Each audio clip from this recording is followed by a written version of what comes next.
So here I am again, your garden tour. Wingman, Gary Gragg, on another installation, solo installation. I always show up to the installations and they're like, "Where's your crew?" And I'm like, "You're looking at them." So I got all my work done. There's all my work right there. All the buckets of dirt I have to haul out of here. Hauled in a bunch of plants to help Cynthia and Christo Braun finish their garden. And you know, I've never been here. This is one of the reasons why I love doing my own deliveries, is I get to meet all these people. I didn't meet Christo and Cynthia. They came into the nursery when I wasn't there and bought some stuff. But I was the fortunate soul who got to go out and do the installation, which allows me to see this super awesome garden that Cynthia and Christo have made here. And I'm looking around seeing lots of plants from my nursery. So they've snuck into the nursery without me knowing about it and bought all kinds of cool stuff. And look, there's my favorite of all, naked ladies right there. Yes. Blooming right now in mid-August. You can see one of the really intriguing things here. Can't really see it so well because the lighting has changed on me since I've been here. I got here around 10 a.m. Now it's about 2 o'clock. And that redwood tree has cast a shadow on the house. But the color of the house is the most intriguing color ever. And look at this beautiful contrast with this blood red sanguinea Japanese maple against that, what'd you call that, chartreuse? Yellow, green?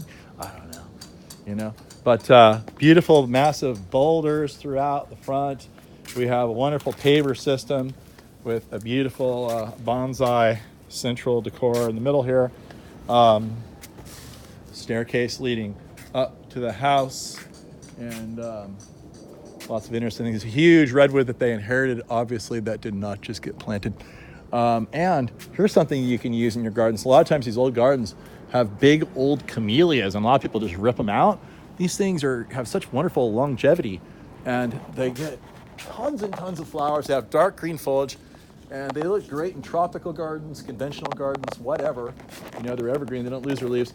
Beautiful gray, smooth trunks, and it is impossible to purchase a camellia that's this old. This camellia here could be as old as like 100 years old. And these things go to waste all the time because people rip them out of their gardens thinking they're too big. But the best thing to do is to try to plant or try to train it into a tree that's useful. And in this case, this is a really crazy crooked tree. But when you have a crazy crooked tree, you need to take advantage of it and roll with it and just go with it and call that the theme. Triangular planter box there, more boulders, and I think that we should go meet the people responsible for this. And Christopher Braun is a really famous artist, and he has some cool stuff in here, and we're gonna go see it and take a little tour. And you probably could even buy this from them. Oh, there he is. How you doing, man? Christo. This is Christopher, whatever you call me. Okay, right on. And the last name Braun, right? Did you get that right? Yeah, you get that right. I got that right. Welcome to my home So again. you can see right away that there's super cool, awesome stuff here. And Christo already gave me a really good sneak peek. And so tell me about the process of this particular type of art. Can I touch it? Yeah, go ahead. I'm not going to destroy it. Do I have to buy it if I put Go ahead. little dirt on it? You know, us landscapers, we're always dirty. Well, so am I. I'm not going to touch anything other than this right here. So how does that work? What is the medium there? What's going on? It's pigmented epoxy on aluminum composite panels. So I create textures. You can see the ripples if you come up close. Okay. By pigmenting and applying different glaze coats, and then modifying or manipulating the material, and then applying it again. So Wow, that's really you get a lot of holographic light bounce from it. So like you told me before, when I said it looks like an ocean to me, was that the intent? And you say, well, it's whatever. Yeah, well, these ones come from right around the time of the Hurricane Irma in Key West. So There are a couple I showed you earlier that you said that kind of looks like ocean. They're all basically the same view from my backyard in Geiger Key. Oh, great. Before and after the hurricane. So All right, we need to let's do a sneak peek of that. We'll show everybody what we're talking about here. pretty wild. So this one here is just, obviously this kind of goes with the exterior colors of the house a bit. Kind of plays off that a little bit. That is. This guy's painted on mirrored acrylic tile, so it's like mirrored plexiglass, and cut them into squares and made a pixelated sort of pattern surface for it. Right, you don't see that until you get closer up. You see that pixelated pattern. Yeah. That's really, really cool.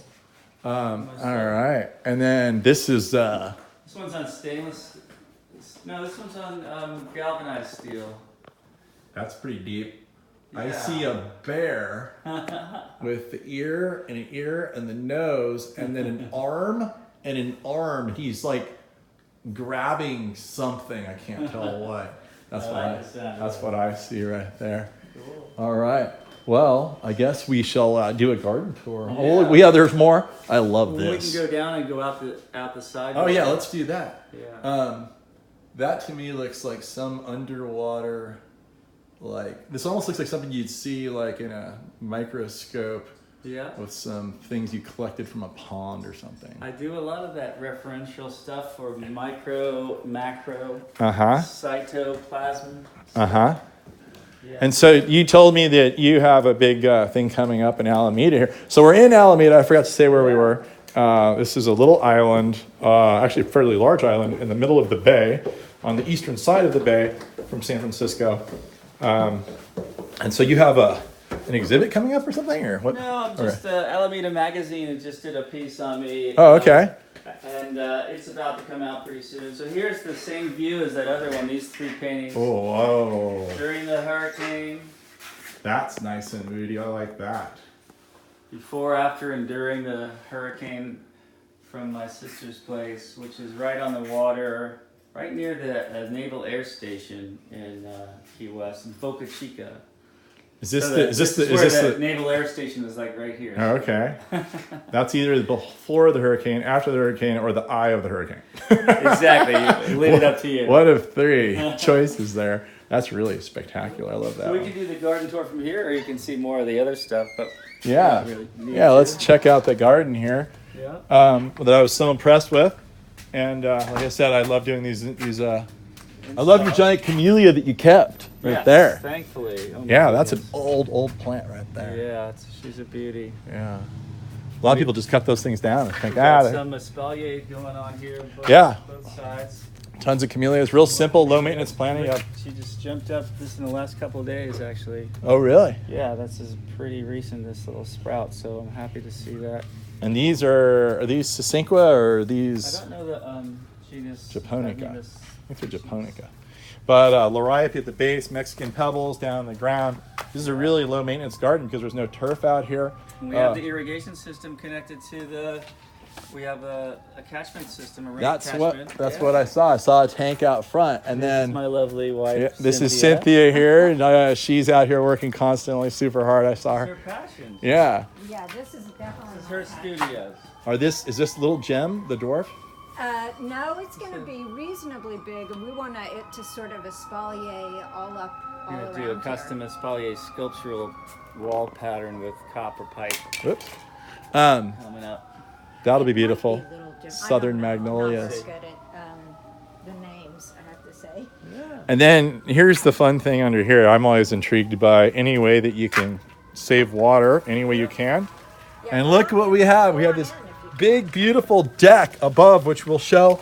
But under the deck, we have a massive 3,300 gallon capacity water storage in here. Comes off of the roof whenever it rains, right? Yep, we filled it up this winter for sure. Yeah, basically fall and spring, they pretty much are independent of having to use water from, the city. Yeah. So they can use, and actually rainwater is the best water of all for the gardens.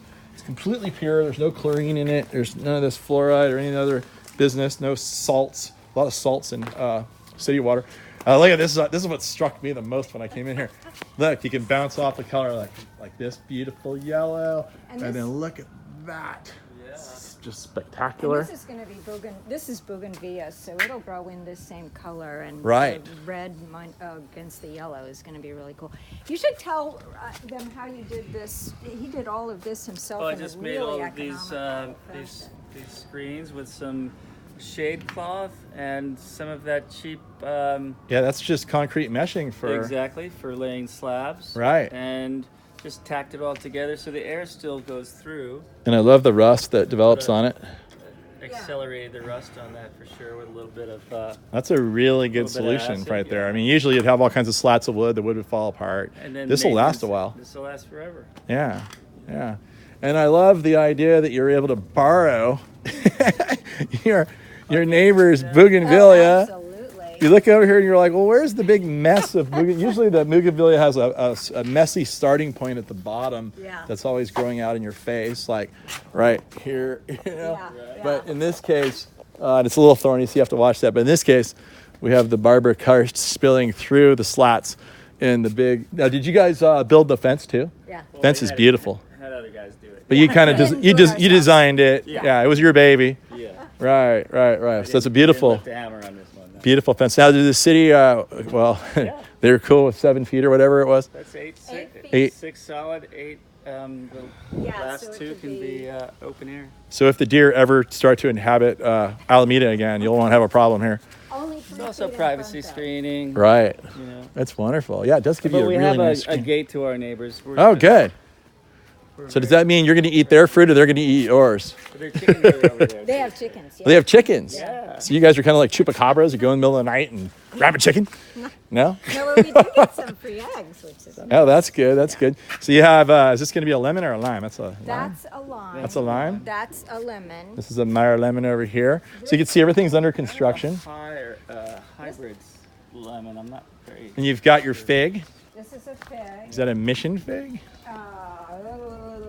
I don't remember. And I love how you're exfoliating everything. You're making it flat so it Yeah, doesn't because encroach. And also, we wanted this to be super sunny for his veggie garden. Right. So- I want to get up above and take an aerial shot of this. This is a fantastic, elaborate. I ran city water and reclaimed water to each of these quadrants, so that depending on a drought years or depending on, I might use one for compost one year and then just be able to isolate each section. What I found too is you never want your tomatoes all in one spot in one year. You keep moving them around, even within beds. You know, it's a big deal. Yeah. That seems to work really well. So I was responsible for a few of the exotic plants over here. This is our Dracaena Draco. What inspired you to take my beautiful triple trunk? Oh, I just love the shape. It Yeah. really is like a Sculptural, isn't it? sculpture, yeah. So In fact, a lot of them that way. I love the shape of this little guy over here.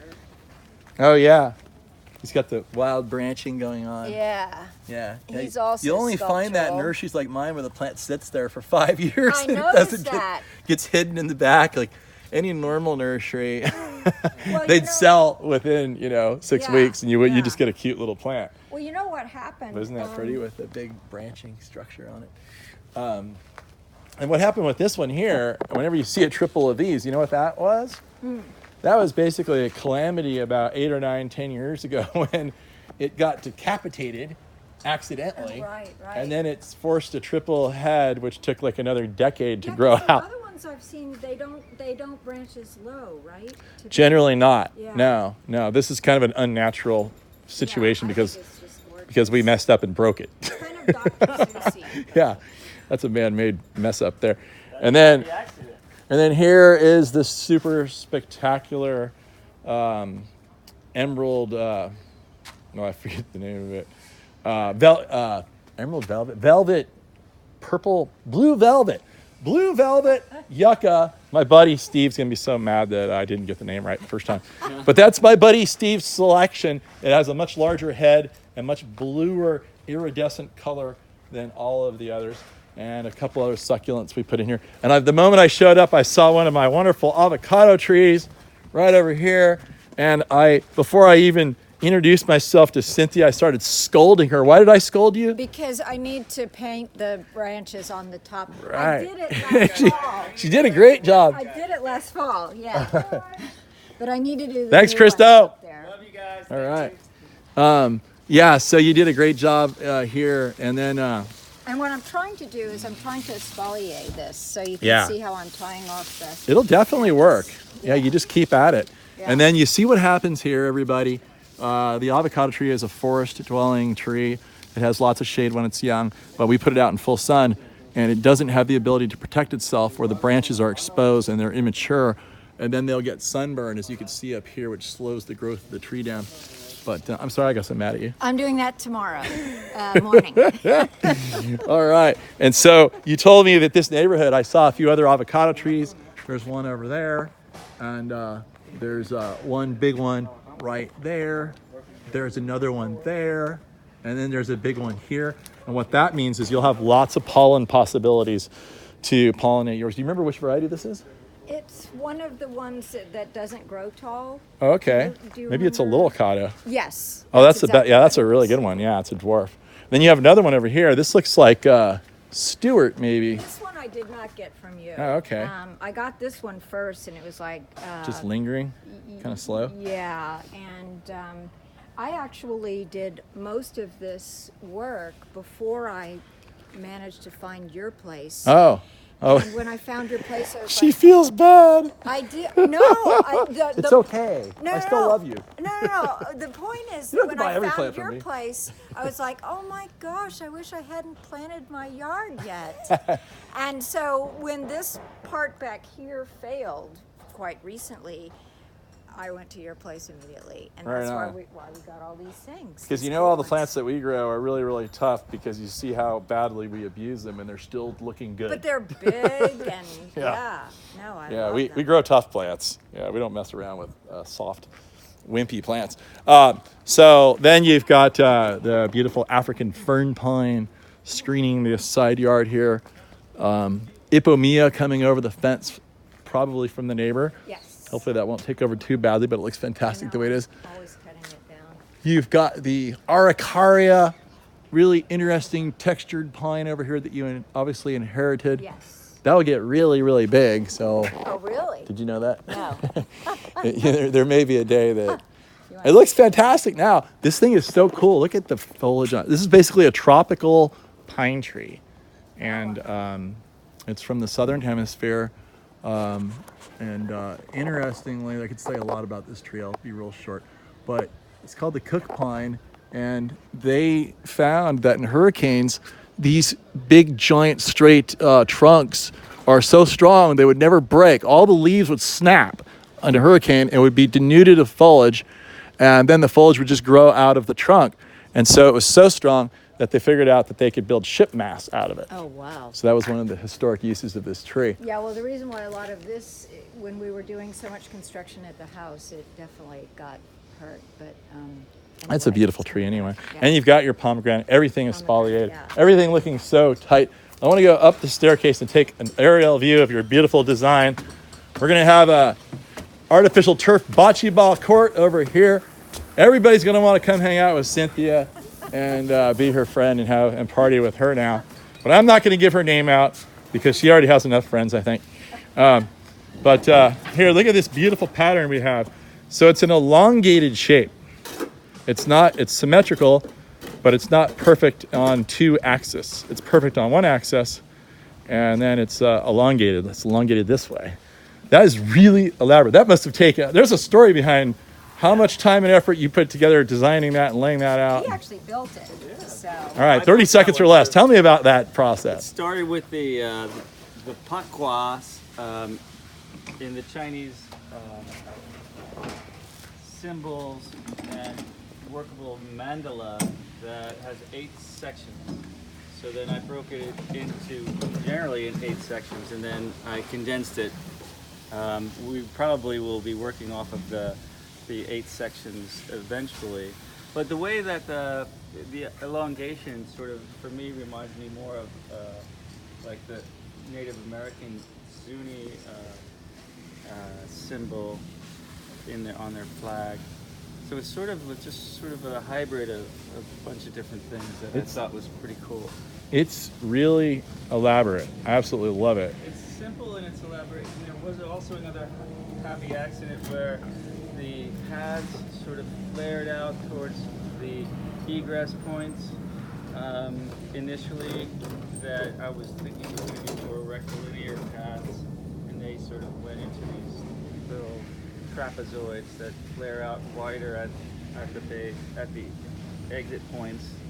From Oh, right. From this Oh, I see that. Yeah, I see that flare. That's really cool. Just- That must have been that so was an hard accident. to lay. That was an accident. That was a total accident. Fortuitous accident. Yeah, That's so- kind of like discovering America was like that.